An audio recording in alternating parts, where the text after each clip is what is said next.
Alright guys, how's it going? My name's Andrew, founder of Social Marketing 180. We specifically work with cryotherapy and wellness facilities across the US. And today I wanted to bring you guys and introduce you guys to Derek, owner of Ohana Cryo. And the reason I wanted to really have an interview with him is because every single month since we've been working together, he seems to be hitting his monthly goals and increasing it every single month. So while other locations seem to be plateauing, he seems to be growing regardless of the economy, regardless of anything. So we definitely wanted to get a little bit of insight and give it to you guys. So could you introduce yourself, introduce Ohana Cryo, how long you guys have been open for, and all that good stuff? My name's Derek Parsons. My wife and I, we own Ohana Cryo and Spa. We've been open since December of 2016, and today we're just closing in on 4 years. Awesome. So how the 4 years been so far? I got to tell you, at the beginning it was a little tough. You know what I mean? But we've grown to we've quadrupled our size, and we're looking to grow again. We're actively looking for a bigger facility right now. Why did you get started in cryo? Why was cryo kind of the thing you wanted to do? We have a daughter that plays at the highest level of softball, collegiate. She's had the opportunity to play against Japan, Venezuela, China, Taipei, and some of the top organizations in the country and nations. And she's through the years she's had some really tough injuries, and one of them was a really bad knee injury back in 2000 and the end of 2015, beginning of 2016. They sent her to a facility in South Orange County to get cryotherapy. Knew nothing about it. I was so in awe, my wife and I, with how well it worked, that we actually flew to SMU in Dallas, Texas, the university, to get more education on this product. And voila, Ohana Cryo was born. And I know you said you guys have been open for about 4 years now, and the beginning kind of seemed a little bit tough, and then obviously eased up and gotten better. What kind of things did you start to implement into your business, and other strategies that you put in there, what modalities, everything else to kind of help you take the next step into going from a small, extra room in a CrossFit gym to now this office and actively looking for a bigger one? Started out in about 150 square foot room in a CrossFit gym, and all we had was cryotherapy. That was it. That's all we had was cryotherapy.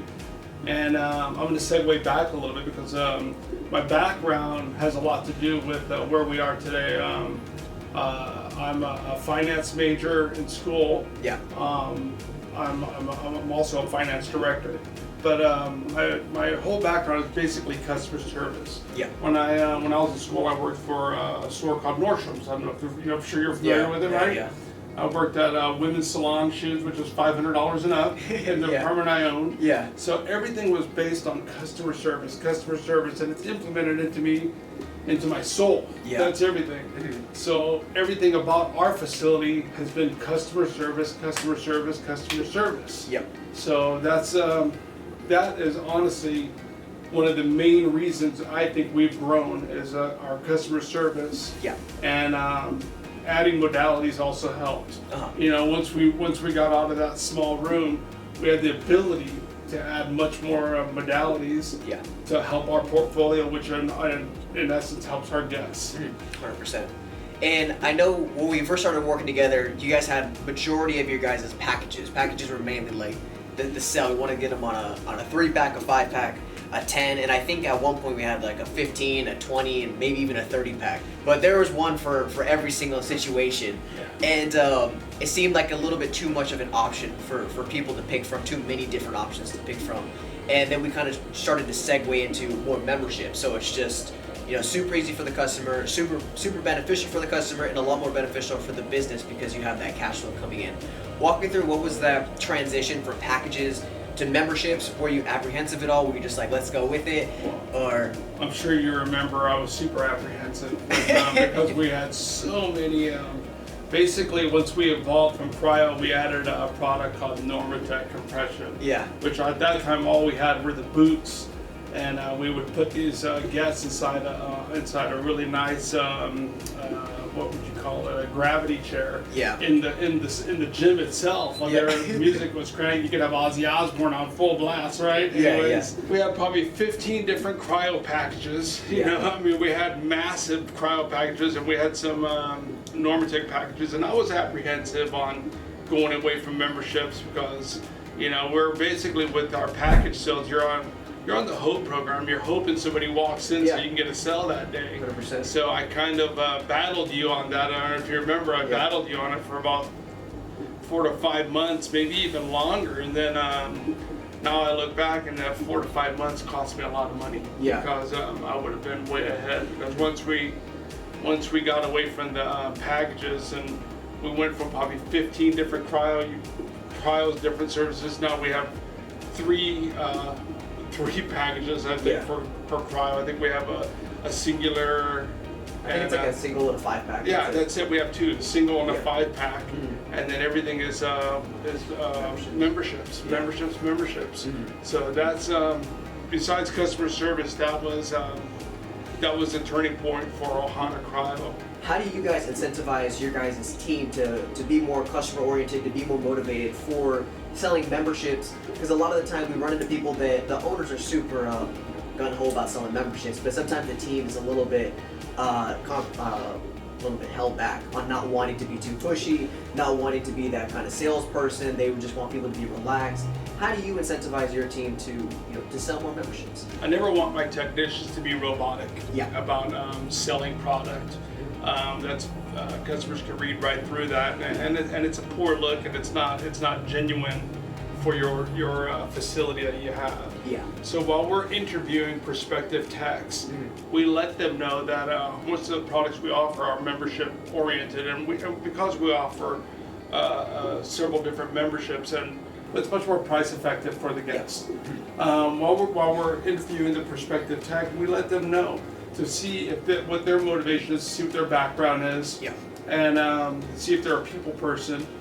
Sometimes we interview people and they may not fit our culture. Yeah. So we want to make sure that they're motivated to sell memberships, offer memberships, I like to say, instead of sell, because selling is kind of a little bit harsh. We offer memberships, and that's what we do here. So I incentivize them. Our technicians are incentivized on basically everything they sell. Individually, and then we incentivize them at the end of the month for we have a top technician incentive, and they're all monetary. So so they're very motivated. Very motivated, but it's never a pushy sell, because that's a big no-no here. So I fully believe that our memberships sell themselves based on our customer service. And the products that we offer, they'll sell themselves. 100%. And I know the sales process, you come from a background of sales and a lot of the sales process. And for you guys, what questions are you asking, or do you tell your techs, hey, make sure we're asking these specific questions, so when that customer does come in, it's not so much of a sell, it's more of an offering. Like, the person already knows what they're going to get, setting the right expectations, getting the right commitment, so that way they don't really handle any objections at the end. Because a real salesperson doesn't handle objections at the end, they handle it in between, but it doesn't sound like an objection because the customer's answering it for themselves. 100%. When a guest comes in our facility, the first thing we do, we ask them why they're here. We have a little one-on-one with them, and what where they're suffering, aches and pains, how long they've had it, if they've ever done cryo before, if they've ever done. We offer massage therapy too. Whatever they're here for, we want to find out if they've ever done it anywhere else, and why they're not going to that facility anymore. And that's all part of the fact finding, so we can better serve our client instead of just saying, hey, I want you to do cryo. Cryo may not be the best thing for that customer. Maybe it's a spot therapy. Maybe it's massage. Maybe it's something else that we offer. But we're not pigeonholed into just saying, hey, you got to do cryo. We want to find up front what's gonna benefit them, and that way we're professionalizing ourselves at the same time. And we can move forward at that point. And then if we have objectives at the end, we already know the answers. Yeah. Because we've done our fact finding. We know more about our customer that way than we would at the end saying, well, what was your name again? Yeah. Oh, your name's Andrew. Andrew, you didn't like that service? Yeah. Anyways. Yeah, 100%. So that's a lot of what we do. 100%. And I just wanted to bring up like the 3 most common objections that we get, and I want to get your take on how you would handle it if a customer came in right now, they did the process, let's say they came in for an offer on Facebook, Google, whatever it is, they tried cryo, you did the fact finding, and they still came out and they said, I want to see how I feel. That's probably the most common one we hear across the board of, I want to see how I feel first before I jump into a membership or a package. If we're talking about cryo and the technicians in there with the cryo session, they have 3 minutes to kind of answer that question when they're in the cryo chamber, because we're talking to them and we're letting them know that, hey, one cryo session isn't the fix all, it's not WD-40 for life. Anyways, we're letting them know. So we're kind of answering that question before that is presented out here. Yeah. So that is the key for us to get by that question. I want to see how I feel. Well, if that's presented itself, I'm going to use you. I'm going to say, Andrew, when we're in there, I let you know. I know you feel better already, right? Am I correct, Andrew? Yeah. So you feel a little bit better because you told me in there you feel a lot better. You can bend over and tie your shoes, which I'm happy. Right? Yeah. So we got to work on that inflammation a lot more to make sure that is not coming back. So at that point, we've done all our fact stuff. 99%. Well, I'm going to say 90% of the time, because of our pre-interview, and we're letting them know up front that, hey, you're going to need probably a few more sessions to get this out, and we know by our interview, we know they live close to us, that we're right here for them, and that kind of answers that question. Now, it does work. I'm going to say 6, 7 out of 10 times it does help. It does work. We can help them with a membership that fits their budget. On the other times, I'm going to go back to customer service. Sometimes it doesn't. No one's 100% penetration. So at that point, our customer service will prevail.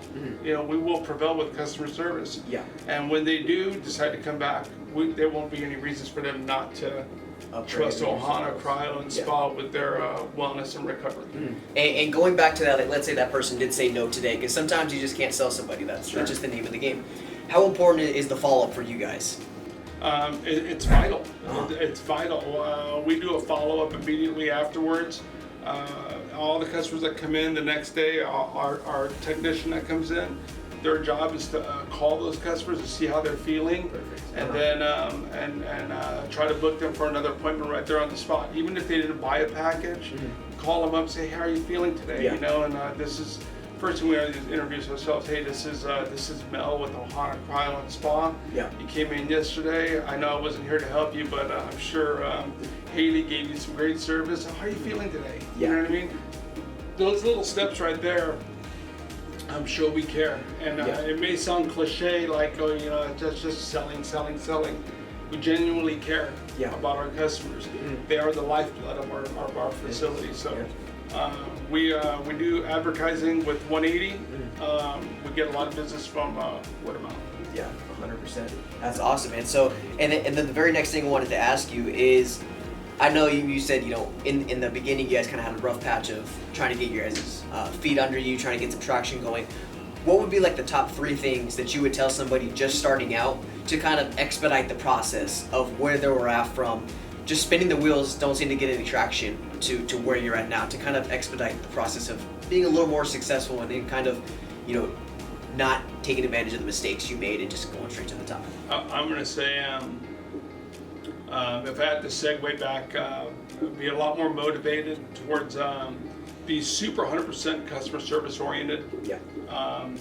Sometimes you got to swallow a lot just to move forward. You have to step down the ladder 4 steps to climb it back, to take another step up. Yeah. And that's all right. So anyways, a lot of times you feel like you're getting taken advantage of. That's okay too, because my theory is we're going to win the war. Yeah. So anyways, it sounds a little brash, but customer service always wins.